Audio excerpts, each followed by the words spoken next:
오늘 오후 예배는 2023년 마지막으로 드려지는 공예배입니다. 23년도 마지막 예배를 함께 드리며 어떤 말씀을 준비할까 고민을 하다가 다시 한번 하나님의 뜻을 기억해 보면 좋겠다라는 의미에서 오늘 본문을 선택하였습니다. 오늘 우리가 읽은 말씀은 모두가 아는 말씀이죠. 모두가 암송할 수도 있는 말씀입니다. 그리고 이 구절만큼 그리스도인이 인생 가운데 어떻게 하나님의 뜻대로 살아야 하는지 명쾌하게 정리되어 있는 구절은 없다고 생각합니다. 본문을 보면 명쾌한 하나님의 뜻이 세 가지로 소개되어 있는데요. 무엇입니까?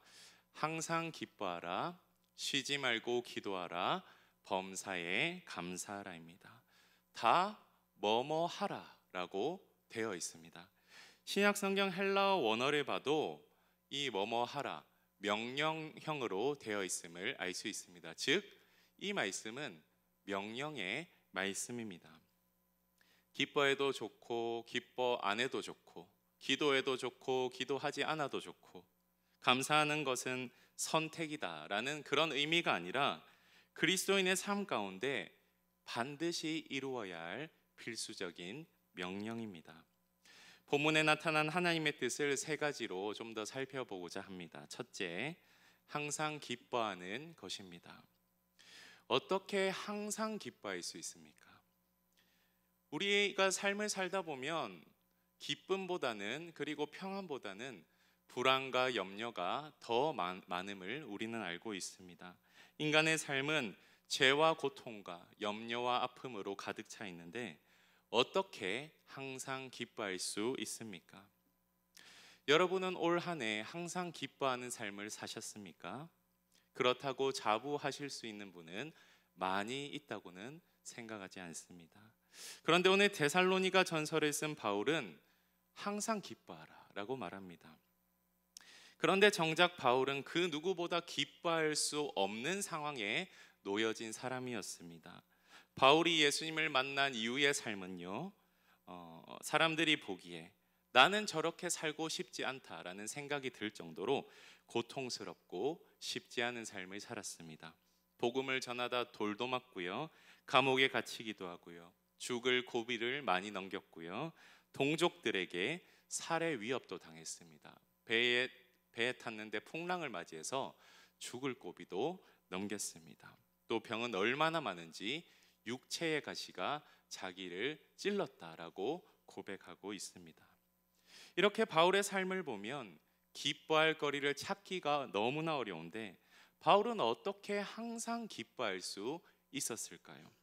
어떻게 항상 기뻐하라고 데살로니가 교회 교인들에게 당당하게 권면할 수 있었을까요? 바울이 항상 기뻐할 수 있었던 이유는 주 안에서 기뻐했기 때문입니다. 주 안에서 기쁨을 누렸기 때문입니다. 바울은 기쁨의 근원을 썩어질 것에 두지 않았습니다. 바울이 만약 돈, 안정적인 삶, 행복한 가정생활, 사람들의 인정과 관심과 칭찬에 두었다면 절대 기뻐할 수 없었을 겁니다. 왜냐하면 그는 이러한 조건을 하나도 갖추지 못했기 때문입니다. 그러나 바울은 오직 주 예수 그리스도 안에서 기뻐했습니다. 그가 누렸던 기쁨 중 최고의 기쁨은 아마 죄인 중의 괴수, 멸망에 처해질 수밖에 없는 자신을 구원해 주신 하나님의 은혜를 받았다는 기쁨이었을 겁니다. 바울은 이 구원의 기쁨이 너무 크기에 자기가 예수 믿기 이전에 누렸던 좋은 학벌, 사람들의 칭찬과 인정, 안정적인 삶을 다 배설물로 여겼습니다. 빌립보서 3장 8절에서 바울은 이렇게 고백합니다. 또한 모든 것을 해로 여김은 내 주 그리스도 예수를 아는 지식이 가장 고상하기 때문이라. 내가 그를 위하여 모든 것을 잃어버리고 배설물로 여김은 그리스도를 얻고. 배설물을 버릴 때 아무도 아까워하는 사람은 없습니다. 화장실에서 볼일을 본 후 모든 사람이 아무 미련 없이 물을 내립니다. 그런 것처럼 바울은 예수 그리스도 이외에 모든 것을 배설물로 여기고 미련 없이 다 버렸습니다. 그는 예수 그리스도로부터 오는 기쁨이 가장 크기에, 주 안에서 누리는 기쁨이 가장 크기에 그 기쁨으로 항상 기뻐할 수 있었던 겁니다. 그래서 바울은 기쁨의 서신으로 알려진 빌립보서에서 빌립보 교인들에게 이렇게 권면합니다. 빌립보서 4장 4절을 보시면 주 안에서 항상 기뻐하라. 내가 다시 말하노니 기뻐하라 라고 말씀하고 있습니다. 여러분, 한 해를 돌아보면서 우리의 모습을 점검하기를 원합니다. 우리는 주 안에서 기뻐하고 있습니까? 기뻐했습니까?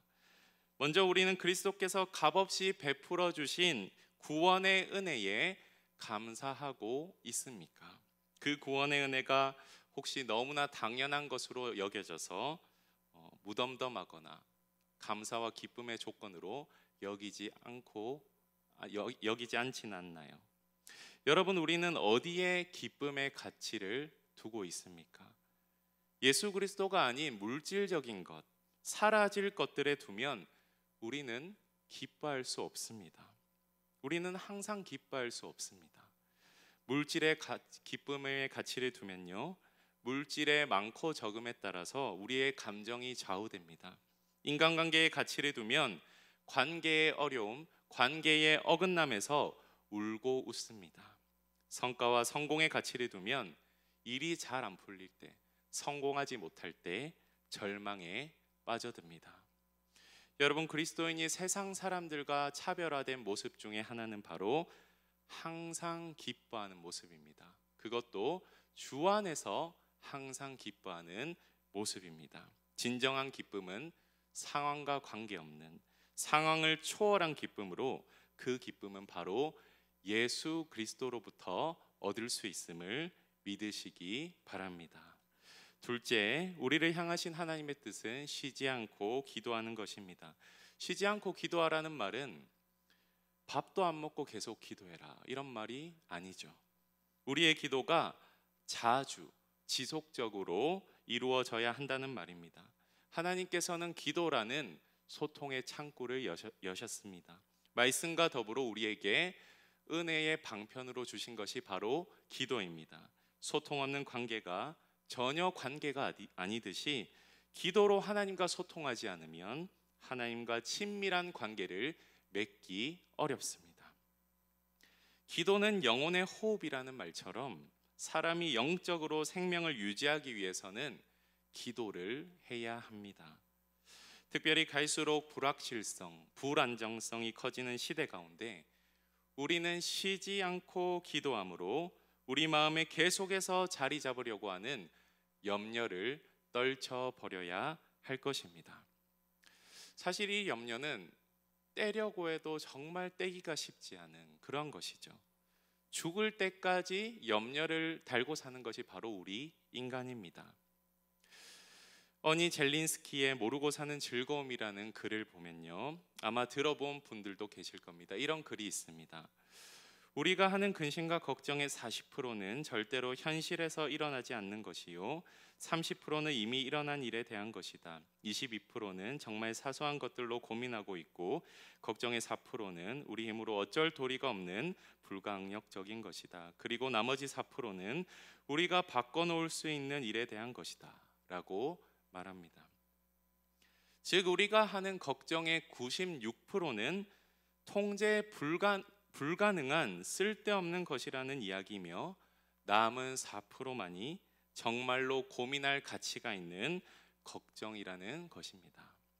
미국의 어느 작가 역시 이렇게 말했습니다. 걱정은 흔들 의자와도 같다. 걱정은 흔들 의자와도 같다. 무슨 말입니까? 흔들 의자는 우리를 이리저리 흔들어 주지만 어디에도 데려다 주지 못하죠. 걱정 역시 마찬가지입니다. 걱정은 우리를 힘들게 하고 괴롭히기만 할 뿐 근본적인 해결책은 제시하지 않습니다. 그러나 염려 바이러스를 이길 강력한 백신은 바로 기도임을 믿으시기 바랍니다. 우리에게 염려가 찾아올 때마다 우리는 선택의 기로에 놓이죠. 염려가 왔을 때 염려하고 그 염려에 그대로 빠져들며 사는 방법이 있고요, 아니면 기도로 이 염려를 물리치는 그러한 기로도 선택할 수 있습니다. 사실 저도 염려를 많이 하는 편입니다. 참 걱정이 많은 그러한 또 성격을 가지고 있는데요. 지금까지 살면서 짧은 세월이지만 염려에 빠져들어서 혼자 마음이 어려워하다가, 그리고 정말 스트레스도 많이 받다가 나중에는 하나님의 은혜로 기도하면서 극복하는 경우를 여러 번 경험했었습니다. 중요한 것은 염려가 오래 가지 않게 하는 것입니다. 기도함으로 염려를 떨쳐버리는 것이 중요합니다. 아까 강구했듯이 오늘까지 한 해 붙들고 달려갈 말씀을 제출을 하셔야 하는데 1층 로비에 여러 가지 우리 성도님들께서 적어주신 내용이 붙여져 있습니다. 저는 이제 1층에서 또 안내를 하면서 한번 쭉 그 말씀이 어떤 말씀이 있는지 보다가 한 구절이 눈에 띄었습니다. 오늘 말씀과도 관계 있는 구절인데요. 빌립보서 4장 6절입니다. 아무것도 염려하지 말고 다만 모든 일에 기도와 간구로 너희 구할 것을 감사함으로 하나님께 아뢰라. 그리하면 모든 지각에 뛰어난 하나님의 평강이 그리스도 예수 안에서 너희 마음과 생각을 지키시리라. 염려가 있을 때 하나님 앞에 기도하러 나아가면 그 결과가 무엇이라고 말씀하고 있습니까? 모든 지각에 뛰어난 하나님의 평강이 그리스도 예수 안에서 너희 마음과 생각을 지킨다라고 분명히 말씀하고 있습니다. 여러분, 올 한 해 기도로 주님 앞에 나아가셨습니까? 기도로 하나님과의 친밀한 관계를 가지셨습니까? 기도로 염려되는 상황을 극복하셨습니까?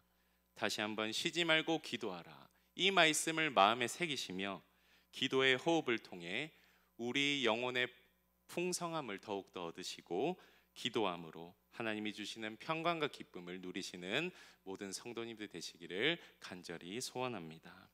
셋째, 하나님의 뜻은 범사에 감사하는 것입니다. 범사가 무슨 말입니까? 모든 일이죠. 모든 것입니다. 모든 일에 감사하라는 바울의 권면입니다.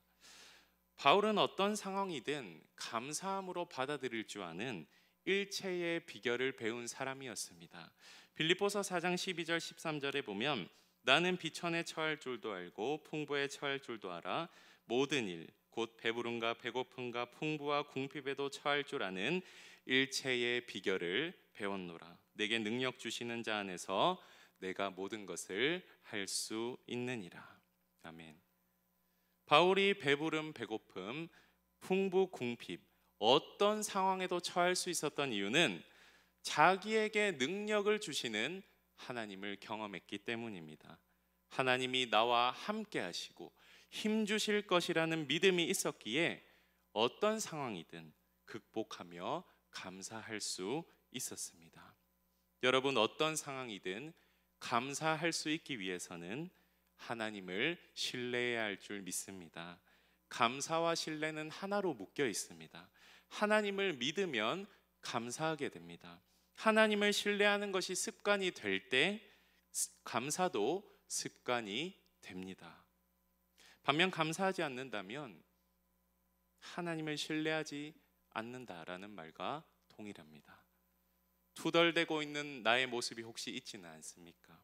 그때 내 마음을 돌아보아야 합니다. 나는 하나님을 지금 의지하고 있는지 신뢰하고 있는지 돌아보아야 할 것입니다. 올 한 해 우리의 모습을 이 말씀에 비추어 다시 한번 돌아보기를 원합니다. 여러분, 우리는 범사에 감사하였습니까? 감사와 찬양의 고백을 하나님께 올려드렸습니까? 주님을 신뢰하는 삶을 사셨습니까? 반대로 나의 삶 가운데 하나님께 불평불만하고 불신앙적인 모습으로 나아가지는 않았습니까? 한 해를 마무리하는 마지막 날 우리 자신의 모습을 잘 돌아보시고 새해에는 어떤 상황이든 범사에 감사하겠다. 주님을 신뢰함으로 어떤 환경에 처하든 주님께 감사의 고백을 올려드리겠다라고 고백하시는 모든 성도님들 되시기를 간절히 소망합니다. 말씀을 정리하겠습니다. 한 해를 마무리하며 새해를 내다보는 가운데 하나님의 뜻은 여전히 우리 가운데 유효합니다. 항상 기뻐하라, 쉬지 말고 기도하라, 범사에 감사하라. 우리는 이 명령을 완전하게 완벽하게 순종하지는 못하더라도 해가 갈수록 이 하나님의 뜻에 합한 삶을 살아가야 할 것입니다. 남은 하루 송년의 시간을 보내며 주님 앞에서 자신의 삶을 잘 점검해 보시고 작년보다 올해가, 올해보다 내년이 어디든 언제든 무엇을 하든 주님과 함께 동행함으로 하나님의 뜻이 나를 통해 이루어지는 복된 삶 살아가시기를 주님의 이름으로 축복합니다.